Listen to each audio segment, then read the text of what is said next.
During my stays, I certainly spend a lot of time just enjoying the cabin and just sitting around the yard like this, but a really big part of my time up here, though, is spent walking the trails, and that involves making new trails and clearing trails of debris and using any method I can to make a smoother and a better way to walk. I want to show you some of those methods now. This is the main entrance trail to the cabin, and in this case it's a pretty easy trail because it's an old road that's been used for close to 100 years. Just a matter of doing a little trimming and keeping it cleaned up. People are shocked sometimes to be out in the middle of the forest and come across signposts like this, but there are so many small trails that I developed back here that wind around amongst the trees. It can get very confusing. So this isn't very far from the cabin at all, but it's easy to get mixed up. So a few signs help the visitors find their way. For 28 years I sloshed my way through this section, and then last year I took some old dead cedar from the property and made this corduroy road so I can enjoy my walks. Not far from the cabin I've got this little wildlife opening. Gives a little browse for the deer and the wildlife instead of being just solid dense trees. I like to come up here and take a little break as I walk, and so my trails are usually dotted with benches made from some of the fallen trees. Just makes it nice to be able to enjoy what's out here.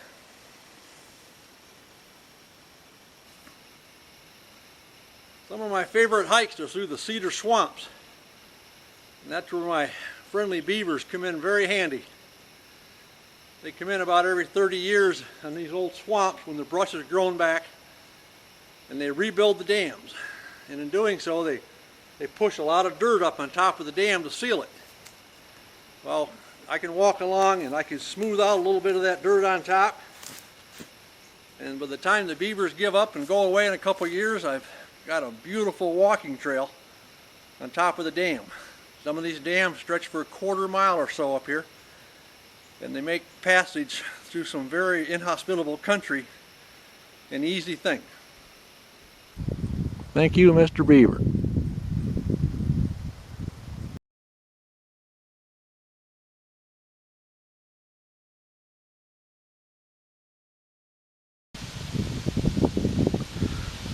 Here's another one of my little rest stops along the trail. You notice the sign there on the bench. It's pretty eaten up. The bears have taken their toll. I had those nice signs, but I found out that if I put them 6 and 7 feet in the air, the bears find it just a challenge as a scratching post and a marking. So I've lowered them to 4 feet. Now the bears don't give me any trouble, but I need to have some of them recut. This site was at one time, 1950, it was Jonah's barn, stood right there. If I dig down, I'll find a little barbed wire and other signs of man. As we look out this way, looking back into another area the beavers keep opened up every once in a while. The beavers had this area all flooded several years ago. They came through, and of course they've eaten all the brush and everything died back. So I've taken advantage now that they've gone, and it made an easy way to reroute a trail through here. This is another old beaver pond. The beavers left here a few years ago, moved over to that one they're actively working on now.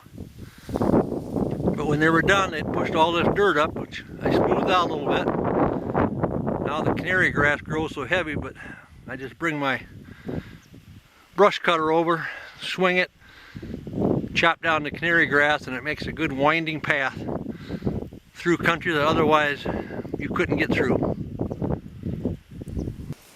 Numerous cabin remains dot the sides of many of my trails because my trails oftentimes follow the old roads of the settlers that were here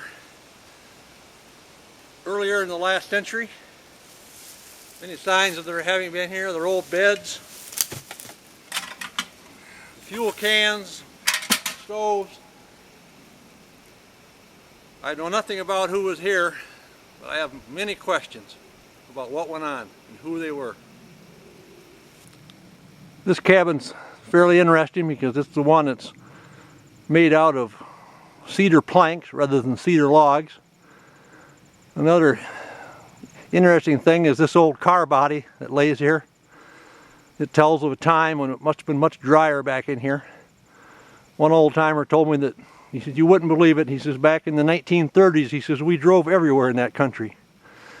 Now it's down to a few walking trails over the beaver dams. This is one of my favorite rest stops. Spend a lot of time out here. It's a site that back around 1915, Ole and Newt homesteaded here. Story is that Ole was turning in out on the main road in 1930 and cracked his head on the dash and died that night, and was trying to talk to his neighbor, and the doctor wouldn't let him, but the neighbor felt that Ole wanted to tell him where he had all his money stashed, because the story always was that he had some money. It's pretty obvious by reading the sign that they lived in this part of the cabin over here. It appears they had bigger plans to have a bigger cabin over there, but Everett pointed out to me one day that that cabin had never been finished. You could tell there was no real door. There was never a roof on it. There's a stump in there that I had cut off from a dead tree. I counted the rings and it showed that that tree had started to grow in 1935, and all of that lined up with Ole's tragic death. Maybe he was never able to finish the rest of his cabin. Ole's cabin site here, it marks a major intersection in my trail system. It's been so much time here that I've constructed that bench, so when I'm over here working and keeping it clear, I have a place to rest.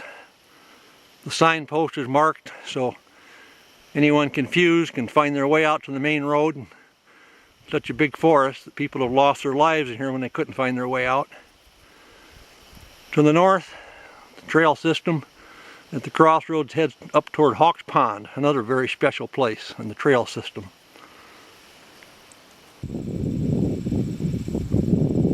This is what we call Hawks Pond, in memory of a late friend who enjoyed coming out here.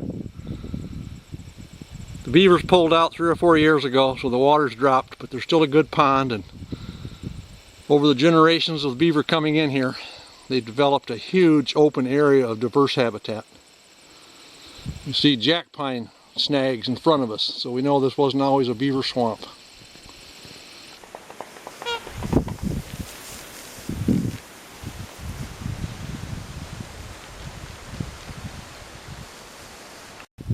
My best wolf sighting up here happened right here quite a few years ago in the wintertime.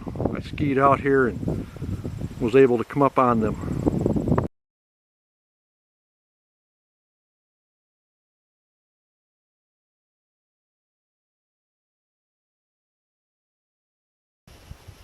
The beavers of Hawks Pond have again provided me with a very nice walking trail that rings this large area.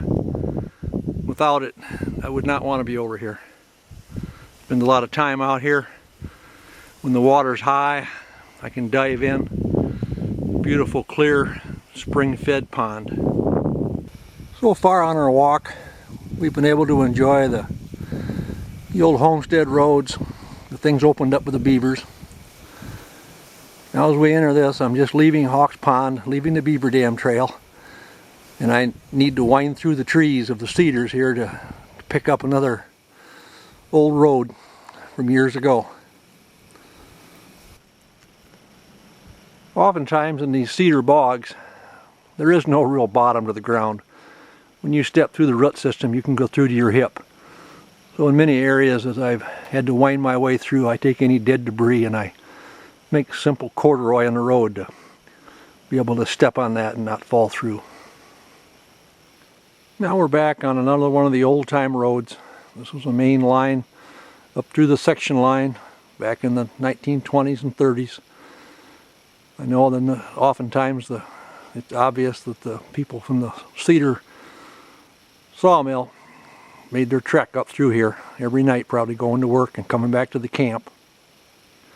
Now it's reverted back to all bog. It's a beautiful area of orchids, especially this spot right in here. There's many beautiful different kinds of orchids. I don't know them all. You can see the common showy lady slipper here in front of us. But I know that there's a few ram's head orchids along here which are very special. A few blazes on the tree mark where we leave the main section line road now, and we wind through the trees again as we head over to make another connection. The important part of this is that the spring where I come from my water lies just ahead. I have numerous sources for water, but when the well goes dry and the rains don't come, this is my last resort, and actually some of the best water I have.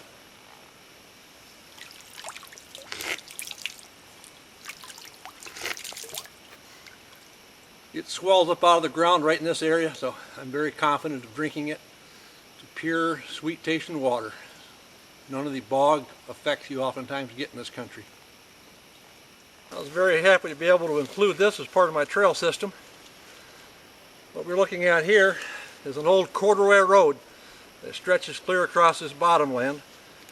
It's probably been here for close to 100 years. This is the same stream that flows from the spring that I just showed you.